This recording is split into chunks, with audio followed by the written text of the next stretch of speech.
one of my favorite sayings is, if you keep going to the barber shop, sooner or later, you're going to get your hair cut. And I lived that. Yeah. So, that's the higher power in my relationship with my higher power, who I choose to call God, and seeking to turn it over however I do on a daily basis with progress, not perfection, because you never do it perfectly. Mm-hmm. That's the biggest thing. But then being willing to change my life. Yeah. That I don't put myself in situations where I even contemplate a drink. Hello, I am B. Reeves with New Waters Recovery in Raleigh, North Carolina. Welcome to our weekly podcast, Finding New Waters. Our goal in creating Finding New Waters is to provide a resource for families to help navigate the complexities of supporting a loved one struggling with substance use or mental health. When we find ourselves in crisis due to one of these issues, most people have no idea where to turn. We hope to shed some light onto what is often the darkest hour for many families. Thank you.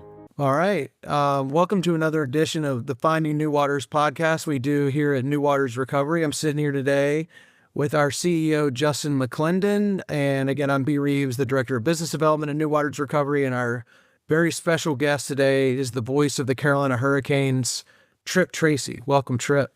Hey, Justin, it's a privilege to be here. Thank you for having me. Yeah, thank you. Awesome. And I know you had a game last night, so your voice is a little bit in question. So we don't want to ruin that for the fans, the Caniacs out there. So we're gonna have you talk most of the time. So the idea here is we're just gonna have a conversation and see what comes of it. You got it. So yeah, so welcome. Yeah, I'm pumped to be here. Like I was sharing with you guys before we just started recording. One of the key foundational elements to my sobriety has been my sponsor. He used to be my coach, and he's been sober 30 years. And I fell in the game last night. Just a little bit of, it's been a grind of a schedule, and I felt a bit of a sore throat, a little bit worn down, but I knew I couldn't miss this for the world. But I think about one of his direction for me has always been simplicity. Repeat all of his pearls. And one of them is, at least in sobriety, when you're sick, you know it. And I reached out to him, excited to come see you guys this morning because, we talk every day. And he got a good laugh out of that. That's awesome. Yeah. Well, I want to get this out of the way. The reason I'm wearing the Whalers jersey is I know you were on the practice team at the Whalers after, I think you played at Harvard, correct? And then were drafted into the NHL system. I went to boarding school at a school called Avon Old Farms. You went to Avon? I went to Avon. Great hockey school. Great hockey school. I did not play hockey, being from Raleigh, especially back then. People didn't really play hockey then. But the Whalers practiced in our rink. Yeah. And during lunch, we would kind of, F off and go watch the Whalers practice. And there was no security. Yeah. They didn't get a lot of love. It reminded me of the beginning of Major League, the movie about baseball, when they have the montage of all the different fans throughout the city, and the guys said, they're shitty. And so we go to the games, and this is when NHL, Sega Genesis NHL was huge, and The Whale and the movie Mallrats, and the Whalers had a moment back in the mid-'90s. And then I was in college at the University of Georgia, and you can see my air quotes here, in college. I mean, I was basically, my parents were paying for me to live in Athens and pretend to go to school. This is before there was really any internet, so they couldn't really track my progress until the report card finally actually showed up in the mail. And the way I remember this is I was on my couch in the summer of 1997, and my dad was calling me over and over again, and I could see his name on the external caller ID, and I kept screening it. Meanwhile, I'm on the couch watching SportsCenter on a loop with one eye kind of open, hungover, watching a goodbye parade to the Whalers. Meanwhile, my dad's calling it. And then I finally listened to his voicemail, and he says, I'm not calling about your grades. I'm just calling to tell you that the Hartford Whalers are moving to Raleigh. And so I have grandfathered in status as a non-Fairweather fan. So that's why I'm wearing the jersey. And I know that you're a big part of it, not only part of the Whalers team at one point, but the voice of what the Whalers became, the Carolina Hurricanes. So I got that out of the way. Well, it's cool. It brings back a lot of memories. No, I didn't. I was drafted by the Flyers my senior year at Harvard. Their general manager, what what a player he was and leader. But Bobby Clark called my agent and said, tell the kid he's got a good college degree, get on with his life. And so the Whalers invited me to my first NHL training camp. It was in New Haven, Connecticut. And fortunately, I played well, but I earned a contract. But I think about, with the Avon connection, before that, when I knew I was getting invited to the Whalers training camp, I got invited to a prospects camp, and we were at Avon the summer before that first training camp. And it makes me think about, as a matter of fact, that's where I first met my sponsor. No way. Yeah. About that. And no, didn't know he'd be my sponsor at the time, but it was actually a full contact basketball game. And when we were training, but what I remember about that development camp is there was a veteran, God rest his soul, on that Whalers team, Brad McCrimmon, who was wonderful to us, young guys, and in the training elements, just a superhuman being. He ended up passing away on a Russian plane crash many years ago. And thinking about Brad McCrimmon, and then, you mentioned you went to Georgia. I'd be totally remiss if I didn't mention a Georgia product. My dear friend, the big fella, John Isner. He has been, right from the get-go, unbelievably supportive of my sobriety. As a matter of fact, right when I was doing my first 90 meetings in 90 days, would get in touch with me every day when he was playing at the French Open, and then he wore a digging in hat in support when he was at Wimbledon. So, fine Georgia product. Wow. Dear friend, the great John Isner. That's awesome. That's amazing. So yeah, how did you find recovery? What happened? Well, I needed to be beat down with a cinder block to gain the necessary acceptance and surrender. I mean, you go all the way back, and, when I retrace, what has been my story of what it was like, what happened, and what it's like now. Even when I was back in college, I was never a guy that drank every day. And that it did make me resist accepting that I have the disease of alcoholism for many years, because that's how I always viewed the alcoholic, an everydayer. I'd go weeks and sometimes even months without it. But, whenever I'd start, not every time, but most times, it's the proof in the pudding that we always hear, that it's the locomotive, the first drink that gets you. And, then the phenomenon of drinking takes over. And along the way, again, my sponsor, who I love to the ends of the earth, typically says you don't make any type of decision until your health or wealth are impacted. And so in 2009, I graduated to a point where I was impacted, and that led to significant sobriety. I did, I've only done 90 meetings in 90 days, and, it's an anonymous program, so I want to make sure that I always make a very deliberate point to protect recovery from that standpoint. But the only two times that I went to 90 meetings in 90 days are the only two times, including currently, that I've had significant sobriety. So that's a huge foundational piece. That led to 5.5 years from 2009 to 2015. Totally my fault, but I placed a relationship that I was probably insecure about.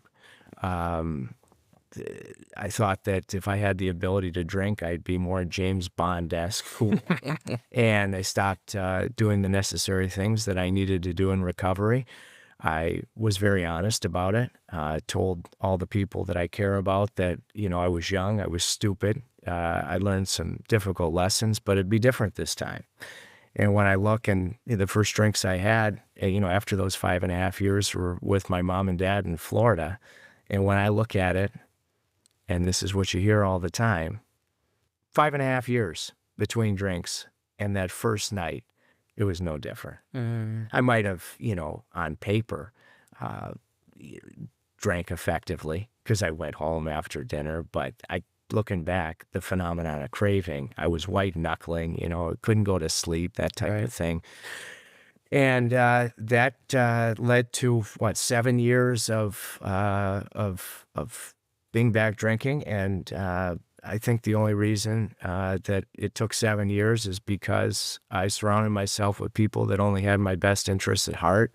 It's never a fun feeling, even though when you surround yourself with phenomenal, unconditionally loving people, but they treat you like a 2-year-old because they're trying to control your drinking, and so that's what ultimately led to needing a significant moment. And that was drinking on the day of a game in New York City. I was hungover. I had a date the night before the game. I did something that just represents the progression of the disease, contemplated, and then had a drink on a game day. And I had never had gin ever in my entire life. And I got back after a morning skate at Madison Square Garden in New York, and I looked at the menu. There's Advil on every street corner, but I'm looking, there was vodka there was tequila, and I'm alligator arms. I'm like, well, that's too expensive. And the cheapest thing was gin. And my dad, who passed away in 2018, he always said, gin's like climbing a cliff. Builds a false sense of confidence, and then you're in the deep abyss without warning. And about 1 o'clock in the afternoon, I didn't drink a ton of gin. It's the insanity of being an alcoholic that I would even do it. But, I wanted to calm my head. I'm reading my game notes. I took a couple of just healthy sips, and boom, was he ever right. All of a sudden, I passed out, woke up, it was 7:01, and at that point, I recognized that I'm missing the game. And I'm so grateful in hindsight because I needed that cinder block. Whether I had the privilege that the Hurricanes and the hockey world and the huge Caniacs, the fans, immediately stood behind me, which I'll never forget. And I try to repay that forward one day at a time. But I knew the next day I walked out of that hotel, whether I would have the privilege of continuing my employment or not, I had finally been given the acceptance that in fact I am an alcoholic. And it's a simple program for complicated people. And that gave me the surrender that I needed, and now the tools on a daily basis to be able to recover. Yeah. That's amazing. Well, you said, you're talking about how your sponsor has keeps it simple, so another slogan within it, within itself. But, we hear that the two reasons people go back out are finance and romance. And then Dr. Bob famously said, there's a slip under every skirt. And, all those slogans we hear cliches in life are true for a reason. I find that especially in recovery, and my favorite one I've ever heard is I came for my drinking, but I stayed for my thinking. Yeah. And another thing you said too is no matter what, even having, some years of sobriety, if I hear the word alcoholic, the first thing that comes to mind is not people like us. Right. It's still that daily drinker, that bum under the bridge with a paper bag. No matter how many people I see in meetings, friends who are in recovery, working in this field who are definitely not that, it's still so programmed in us to think of alcoholic as somebody who just wakes up and drinks every day. And it's not true. It's, not how much or how often, it's what it does to us, or sometimes more importantly, what it keeps us from doing, Well, that, and, you mentioned that you weren't a daily drinker, right? That it was kind of these, I'm going to call it episodes of binging, right? And once you started, you just couldn't stop or couldn't control it, and I think that's another thing that, especially on the kind of clinical side of things, we see that on a daily basis. All we need is just that little bit of something to make it, our opinion not completely 100% line up with, our idea of what somebody that struggles with the disease of addiction looks like. But we see that on a daily basis, even in, the detox or the clinical side of things is, I don't drink every day, right? Or maybe I don't use every day. I've got all these other parts of my life that I can point to that are maybe not in a good place, and plenty evidence to show that I have a problem and I need to do something about it. But, I think it's tough for people when you have a shred of something you can hold on to, and it's like, well, yeah, I don't look like those people, right? Or I don't drink every day. It's tough. Well, Justin, this is so exciting.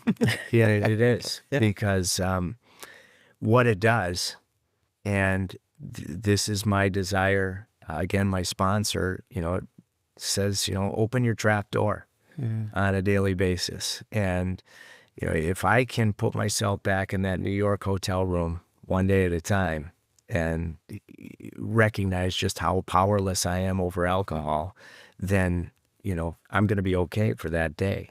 And just to validate your point, like the locomotive, the first drink that got me, I missed the game on a Tuesday, but the locomotive happened on Sunday evening. Right. Okay.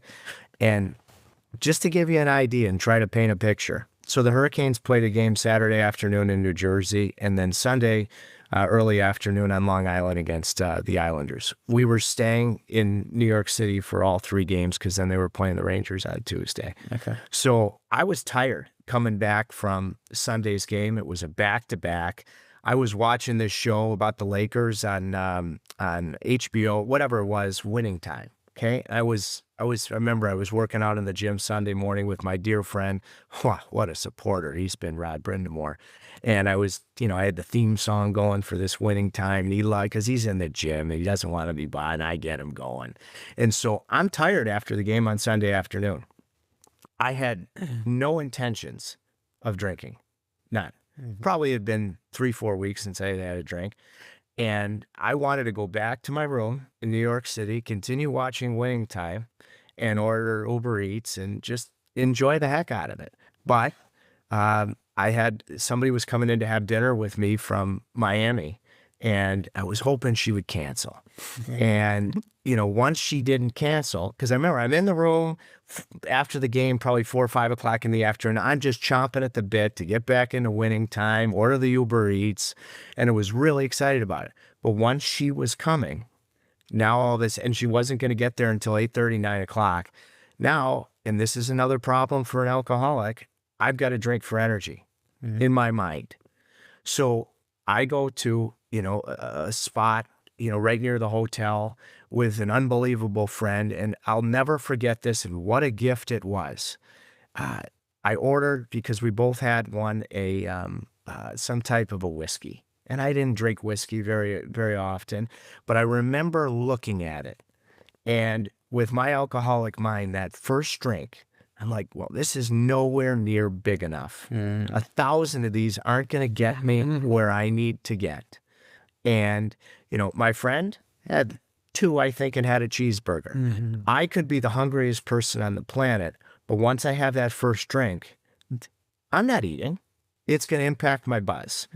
And so I was given the gift of all gifts. And this person I went with is an unbelievable friend. And he beat himself up after the fact with what happened.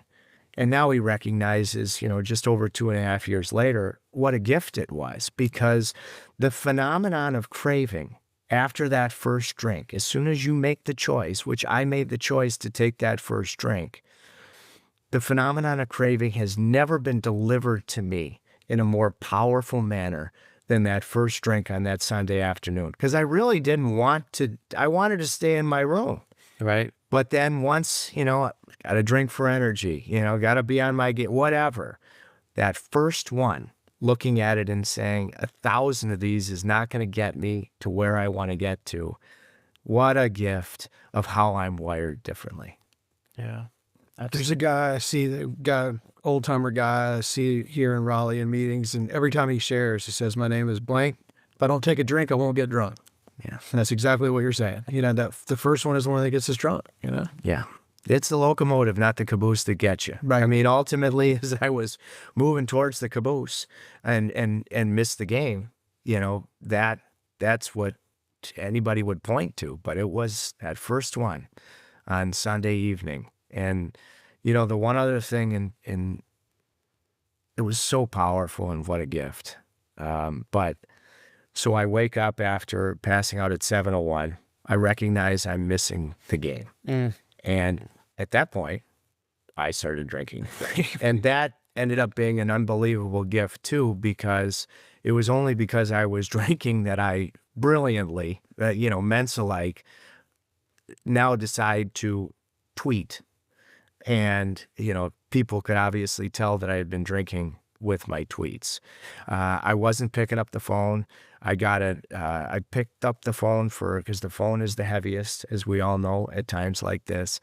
And I got a call from my dear friend who runs our whole television region. His name's Jeff Genther. what an extraordinarily great guy. And he could have been totally judgmental. Here I am. You know, he runs our whole region. I'm missing the game. And he just said, Tripp, order anything you need on us, you know, room service, Coca-Cola, whatever you need. And he was just concerned about me. So that's a phone call I'll never forget. And I've been able to extend my gratitude to my friend Jeff. But then Rod's wife, Amy, called during the game too. And she implored me, and I love her, wonderful friend. And she implored me to get room service and put some food in my stomach. The reason I bring that up is after the game, the Hurricanes win the division. I figure I'm getting fired for sure. I could have hit the streets of New York City. I mean, I figure I'm getting fired after, 20 plus years on the job. Right. But that's when I had what we often hear about as a moment of clarity. I looked around this totally dark hotel room. I've got these room service trays because Amy Brindamore begged me to get some, food in my stomach. My back was killing me. I don't know how. No surprise there. And I looked around this whole scene and I said, I think God came into that room and God delivered the message. Not only is this not working, this stopped working a long time ago. And that's where I had my true surrender. And that's that surrender in that dark hotel room that I try to relocate every day. Wow. That's amazing. Yeah. Well, it's interesting you said about that. Despite, as far as you knew, your career was over, life as you knew it was probably kind of over. Yeah. You'd already relapsed. You were already drinking. Everybody knows it. You've already made a fool of yourself with tweeting. Yeah. Why not just take it as far as you can go, And I get that. I had a similar experience. When I got sober and went to treatment, because I was saying earlier, it's like, if I just had money, and I kind of was fine, a little bit of an all right stage as far as that went. And I could sort of get the stuff I needed. And I thought that was really the root of all my problems, but I still wasn't my idea, but went to treatment when that other part of my life that I thought would sort of make everything okay was okay. But I still went to treatment because it was over. It was over, Yeah, it's okay. So two things. So after the night, I get a call from two guys after the game, and Don Waddell, who's been unbelievable. He's now in Columbus, but was my president and general manager, and Mike Sunheim, who was heading and is a veteran heading PR. And they asked me if I wanted to get picked up by the team on the way to the airport. And I said, no, I'm going to sleep this off. And so it was an awful night. I mean, with New Waters and the way you guys deal with, with recovery in the first several days. I mean, there was a lot of sickness there that night, throughout the night. And then I get a call at 7 a.m, and this was Donnie Waddell, and, not judgment, just wanted to see how I was doing. And, after getting sick all night, I was starting to come to. right. And now I recognize that I just tweeted. And, well, that's a brutal feeling. The worst. And I remember saying to myself, okay, you've got to own this publicly, and then you've got to put your phone away. And that day, walking out of the hotel, paying my incidentals, took me about an hour to get a cab. That's when my buddy, refer to him affectionately as my brother Andres Svechnikov, called. I had put out the tweet. And then as luck would have it, as the way it should go, big flight delay at LaGuardia after that delayed taxi. And that's where I saw Governor Roy Cooper tweeted in support when I needed it most. That's a ton. Go figure, 9 months later. Again, God working in my life. Governor Cooper came to a game, and it just happened to be my 9 months. I got my chip that morning, and I was able to give it to him. Unbelievable. My dear friend Sidney Crosby, we had to be on the phone for a couple hours when I was at LaGuardia. So I think about that day. And that's when I was most fragile. That's when I needed it most. And boy, did I ever get it, the support. And then one other thing, a couple days later, Don Waddell, I had a meeting with him. And I truly walked into that meeting and I was prepared for any outcome. He put his arm around me and said, "We're going to support you. You're going to miss the playoffs, and we're going to stay right on top of your recovery program." But I was prepared for any outcome, and I was at home, but I saw the signs from the Hurricanes fans in the last regular season game of just massive support. And I bring that up because that is where I was truly fragile, beating myself up to the ends of the earth. And I got that incredible support, in the first inning that was life-changing. That's amazing. Thank God for that. So, and I'm curious, I know you mentioned, 12-step guy, 90 meetings in 90 days. What would you say? I mean, despite obviously, a massive outpouring of support from family and coworkers and other people that were in your life, how did you kind of put sobriety together for yourself as you moved out of that? Justin, I knew how it worked. Yeah. I just didn't have the willingness to place sobriety first and my relationship with my higher power first.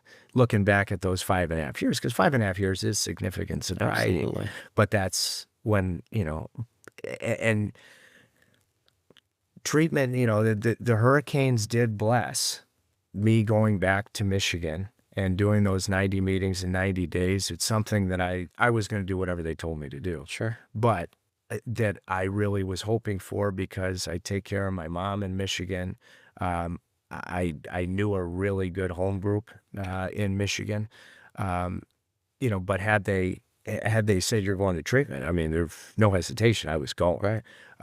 But I think even when I had zero credibility, they knew that, I knew how it worked, and I got some really significant help. Right at the beginning, my friend Ken Daniels is the voice of the Detroit Red Wings, just an elite play caller in the National Hockey League. He lost his son, Jamie Daniels, to opioid addiction several years ago, and started the Jamie Daniels Foundation that has been just phenomenal in the Michigan area in his memory. And I called because I was hoping I could go to Michigan and begin my sobriety there because of my mom. And I called Ken Daniels and I said, "Do you have anybody with the Jamie Daniels Foundation that maybe I could talk to and then could speak with the Hurricanes?" Because I had zero credibility, none.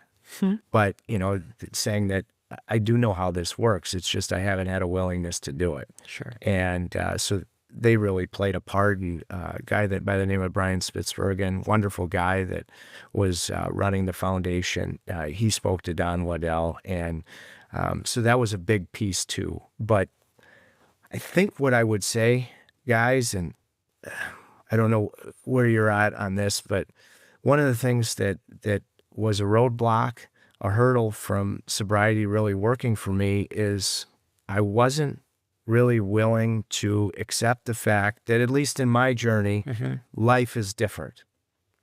It's just different. It doesn't have the peaks and valleys, the highs and lows that it used to have. It's wonderful, but it's different. All of my true friends have stuck with me and they've supported my sobriety through and through. But I'm not the same, I'm not the same guy. I mean, I lead a very quiet life and I love it, but when I look at prior attempts at sobriety, maybe wanted to do the same things, just without the booze. And I was finally willing to accept that life is different. One of my favorite sayings is, if you keep going to the barber shop, sooner or later, you're going to get your hair cut. And I lived that. Yeah. So, that's the higher power in my relationship with my higher power, who I choose to call God, and seeking to turn it over however I do on a daily basis, with progress, not perfection, because you never do it perfectly. That's the biggest thing. But then being willing to change my life. Yeah. That I don't put myself in situations where I even contemplate a drink. I just don't. I hope it always stays this way, and so far it has. But my life is very, very different. Better than ever, but different. Yeah. And I mean, I think that speaks volumes, and I think you got a great point there that I think a lot of people struggle with, right? When you're on the threshold of, sobriety, or kind of, stepping away from old patterns of thoughts and behavior. And like, I think that's a big theme with people is, well, what's that going to look like for me, right? Or, what am I going to do for fun? And, am I just going to be this kind of boring guy that just kind of, I don't know, whatever we do, right? Read the newspaper, go to work, like whatever, right? But I think that's a huge point. I think getting on board with the idea that, like, it doesn't mean that life is going to be horrible. It doesn't mean life is necessarily going to be boring, but it is going to be different though, right? Stigma. The stigma has truly improved. But, and New Waters, I don't know what the age range is. It's a big one. 18 and up. Okay, so, I'd love to be of service to anybody that I possibly can, because to be able to keep it, I want to give it away. It helps me with my own sobriety too. It gives me a chance to be the best version of myself. But if there's one specific age range that I'm really passionate of trying to be of service, it's younger people. Yeah. Because I was the guy, back, I think my first attempt at sobriety was somewhere around 2004. I was a lot younger then, and I remember thinking, well, if I do this correctly, what's the rest of my life going to be like? Like without the ability to drink, Right. Because drinking is such a central piece of everything culturally. And so for young people, boy, if they could ever gain the acceptance without the consequences and all the progressions that are reality of alcoholism, that would be the greatest gift that one could ever be a part of. Yeah. Because life will be better than ever without drinking being a part of it. And so I think about that. And then the one other thing that I do think about, thinking about that first AA meeting, that, I did need to protect that. But one day at a time. First time I ever saw this saying, one day at a time, I wanted to vomit. It made me so nauseous. Where am I at that I'm seeing this hunky-dory, cheesy, nauseous saying? Now it's everything. It goes back to these slogans and cliches. They exist for a reason, especially in recovery, because they're all so true. Everything, because if we all sit there and say, okay, like, especially for young people, but anybody, like, what am I going to do for the rest of my life? What am I going to hear so many people saying, men and women, what am I going to do if I can't drink at my wedding? Going on, a vacation, where you feel like you've earned it, that type of thing. That's not today. Right. If you just focus today on one day at a time, everything seems achievable. Yeah, that's true. And I mean, that one particularly, I love that slogan because when you really break it down, like, that's all we have anyway. Like, we got right now, And of course, now, I mean, there's tons of research and many opinions and things like out there on, like, the importance of, like, mindfulness and, like, being present, being grounded in the moment. But, like, at the end of the day, like, we don't have a choice, right? We're living right now. Like, you can't necessarily live in the future without being super anxious and fearful about that. You can't live in the past, especially not if we're going to beat ourselves up and dwell on it and things like that. Like, we do got to find some way to just exist in the present moment, Oh, well, my mom, best mom ever, Marilyn Tracy, she hates the word pissed. But is this ever true? If we've got a foot into yesterday and a foot into tomorrow, we're pissing all over ourselves today. That's true. So I think maybe she'd be okay with me using in that context, even though she hates the word. How do we live in the present? Yeah. And when we live in the present with regards to the disease that I have, it's some days are going to be better than others. Yeah. It's, I mentioned that, everything is, and it is different because I know I'm turning it over to my higher power and thy will, not my will. I mean, I have a dog that I named Frank after Sinatra as a constant reminder that my way wasn't working, but it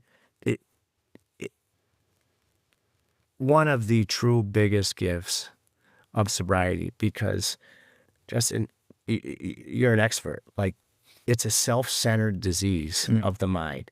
And I never thought that I fit that criteria of the self-centered part of it, because I was generous. I picked up a lot of tabs, and, but when I really look at it, oh, absolutely, check that box. Self-centered disease of the mind, that alcohol is just a symptom. So if we're put on this earth to attempt to be the best versions of ourselves, I know that sobriety, in terms of my mind working the best that it's capable of working, that's debatable how high that ceiling is, but the best that it's capable of working, and me having a chance about thinking about others, not myself, that is recovery to a T. 100%. When I I always thought of the ego meaning being cocky, self-centered, and selfish meaning I don't share, don't like to pick up tabs. But it's really, anytime I'm thinking about myself, whether it's good or bad, that's always just self-centered, and it's the reverse of the ego. And to your point about the chaos or the peaks and valleys, they told me when I got into 12-step recovery to try to live in the 4, 5, 6 instead of the 10s and 1s, the super highs and super lows. And the way I'm able to do that for the most part is to kind of have this quote unquote boring life, which I love, because I remember I was sitting in treatment and I was on a pink cloud, feeling so good. I was probably 2 or 3 weeks sober. And I all of a sudden was overcome with total fear. How am I going to ever go to a wedding, go to a bar, go to a football game, go to a hockey game, go to a concert, go to New Orleans, New York, Europe without drinking and drunk? How am I going to do all these things? I was so directly or indirectly tied. It was just, like you said, it was just so culturally, it was part of the culture. Everything I did, directly or indirectly tied to it. And so I was overcome with fear for about 30 seconds. And then I thought, well, how did I do anything before when I was so reliant upon that? And it was a prison to be in. And so everything I just listed, I've done in sobriety, and it's all better. The only thing I don't like better in sobriety, I think, is concerts. They just annoy me a little bit, but literally everything else in my life is better sober. Well, you make me think about, I haven't been to many concerts in, the 2.5 years of sobriety this time around. But I can open my trap door. And I can tell you, I remember going to an Elton John concert with a bunch of great friends here in Raleigh, and hey, this helps me recognize I'm an alcoholic today. I mean, I couldn't even enjoy the concert. I mean, Elton John's a legend, and Right. I was gonzo. But the big thing, you remind me of a couple of my favorite acronyms. You mentioned ego, because it's a challenge every day to try to smash the ego. What is ego? Edging God out. Love that acronym. And fear. Face everything and recover, or F everything and run. Which one am I going to choose for my approach with regards to fear? Well, it's funny you mentioned Elton John. Before we started recording, we were talking about how celebrities we know are sober. It's helpful, especially for me when I first got sober, to see people who had everything in the world but still chose to live this way. And Elton John, I remember first seeing his kind of story once I got sober, and he said the most powerful words we could ever utter: "I need help." And whether we ask for it in those exact 3 words or not, that's really hard to do. But then the most important part of that is accepting and receiving the help. Why do you think the phone is heaviest? Because I've lived it. It's shocking. I picked up the phone for it. It should tell the people that I picked it up for how meaningful they are to me when I was in that New York hotel room. Why do you think when we need help the most that phone is the very heaviest? I think a lot of it has to do with, we were just saying, the admittance of the fact that we can't do it on our own, and I think everybody's different, right? And I think, the disease puts us in different places, but I think generally speaking, most people don't want to be perceived as weak or unable to take care of ourselves and things like that. So I think, for me, that's kind of the first thing that comes up, is that Because if we need to pick up the phone, if we need to ask for help, that essentially, it means that like I've lost, I've failed somehow, some way. I'm incapable of doing the things that I need to do for myself. And like, I mean, just speaking for myself, that's a big one. That's a big one. You just, I mean, could you hit the nail more squarely on the head? The foreign concept of surrendering to win. Yes. You know, I competed so hard. You know, so hard. I tried so hard to manage the booze. I mean, I'm a competitive person. You know, I was able to get a really good education because I work hard.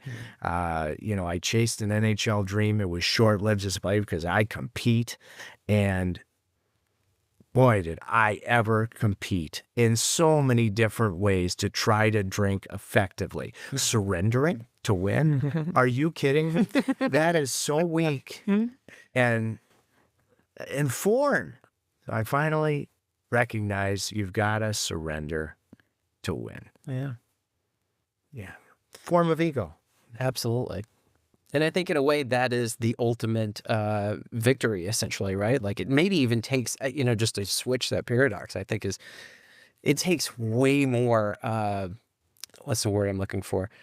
Willingness to like fight the hard fight, so to speak, to surrender, I think. So, to kind of flip that script around, it takes a lot of strength, a lot of bravery, a lot of willingness to admit defeat, essentially. You know what I mean? Oh, big time. And then, too, when I could speak about, God is everything or God is nothing. There's really no middle road. And, God is everything in my life, or I strive to be. I've got a lot of improvement necessary, more than it's ever been. But that doesn't, again, that New York hotel room, when I had that moment of clarity that I believe God created for me, it's not like all of a sudden, that now Aladdin shows up with a magic carpet and you just jump on board the carpet and you go for the greatest ride of your entire life. No. Surrendering, I think maybe, at least for me, I can only speak from my own experience. It makes me think, well, then I do nothing. I just jump on that magic carpet. Wrong. Life is an action program. Again, my sponsor tells me simplicity. The three things that I'm responsible for on a daily basis are my work ethic, my attitude, and the choices that I make. And some days are going to be better than others. But if I focus on those three things and do an inventory, how did I do before I put my head on the pillow? I'm going to put my head on the pillow at night. I'm going to feel pretty good about my day. So surrendering is key to everything, because my way wasn't working. My way was disastrous. But it doesn't mean that Aladdin shows up. I mean, it's an action program. That's right. Faith without works is dead. So we right. can't just say, Jesus, take the wheel. We gotta do the work. And one of my favorite, another paradox, it talks about in some of the literature in step 3 of the 12 and 12, where it says the more dependent we are on a program of recovery and a higher power, the more independent we are as a result. That tells me that the more I do for my program of recovery and my dependence on God of my understanding, somehow more independent my thinking is. I'm not thinking about myself all the time. Yeah. And furthermore, I have time to do all the other things in my life. And I don't really know how that works, because before I got sober, I didn't really have much going on, but I somehow had no time. Yeah. And now I'm busier than ever, but also have more time than ever. I don't really understand how it works. Yeah, you're right. I mean, I love the mornings now. Same. I love the mornings. I'm a dog owner. It's a small thing, but like I wouldn't have. There's no way I could have been a decent dog owner. Aside from the fact that Frank, again named after Sinatra, reminder my way wasn't working. I couldn't have been any kind of half decent dog owner. When I was drinking. When I have that first drink, it's amazing because I can look back at it with 100% certainty. I could not be present in a wonderful conversation like this. I mean, this is awesome because how's my buzz? When's that next one coming? Where are we going next? And totally, totally uncomfortable because that became God, that next drink. And I can look back now and say, unequivocally, absolutely, that was true. It controlled my total universe. Like in the progressions, like I was, for a long time, I wasn't, I'd have the nights, I was younger, I'd recover better, and, that next morning drink wouldn't happen. But then that drink did start to happen in the next morning when I was on one of my binges. And I genuinely thought there's no way I could go about my day unless I had that morning shot of vodka, whatever it was. That's total insanity. Exactly. The handcuffs, it's like, how am I going to live without it? But there it is. When I was in it, I was completely captivated. I was a captive prisoner to it. The obsession. Yeah. And you mentioned the role, and you're dead right, of celebrities. I told you guys offline, had to be about a year ago, maybe just over a year. A dear friend of mine, his name's Peter, lives in Chicago. We grew up together.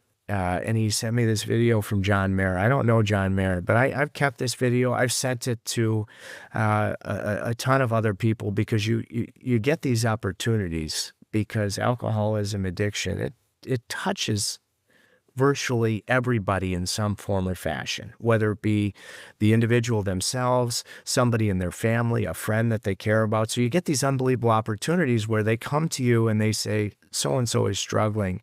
What would you say? How would you go about trying to be supportive? And remember, Peter sent me this video from John Mayer, and I can't even begin to do it the justice of eloquence and absolutely capturing the experience. But he mentioned his last drink, I think was at Drake's 30th, a birthday party, and he went deep, and it took him 6 or 7 days to feel normal again. Boom. I identify with that. No need to compare and say I'm different there, because at the end of a bender, mentally, physically, I was so beat up, it would take me that amount of time to feel normal again. So that's the first thing. The second thing was that he had an analytical approach. He said, we look so much in life at risk reward. If we looked at drinking with regards to risk and reward, there's no way that we'd have a positive approach to it. Right. That's the second thing. And then he said, and this is so cool. He said, well, I looked at it and I said, I have a choice. Do I want to keep drinking and maybe be 60% of the best version of myself? Or do I want to go down this new road and have a chance at getting closer to 100% the best version of myself? That's a no-brainer. And then the last thing he said, and, with New Waters, men and women, they're in early recovery. So I'm a little bit hesitant to share this, but I'm going to anyways. That he even said the first couple of years, because life is different. You don't have those highs and lows. It's more steady as she goes. And that can get a little bit boring. But you got to stick with it. You got to dig in. You got to grind it out during that stretch. And then, because he's been sober a long time, then boom, better than ever. And so with regards to celebrities, that one has been particularly powerful, that message from John Mayer. I love that. That's a great way to end. Yeah, We're absolutely. coming up on it. Tripp. Yeah. Unbelievable. Thank you so much for being here, man. So much. You guys, this is beyond a privilege, and thank you for all that you're doing at New Waters. I mean, you're saving and changing lives, and that gives me goosebumps. It's such a supreme privilege to be here with you. Well, thank you so much for being here, and thank you for saying that. All right.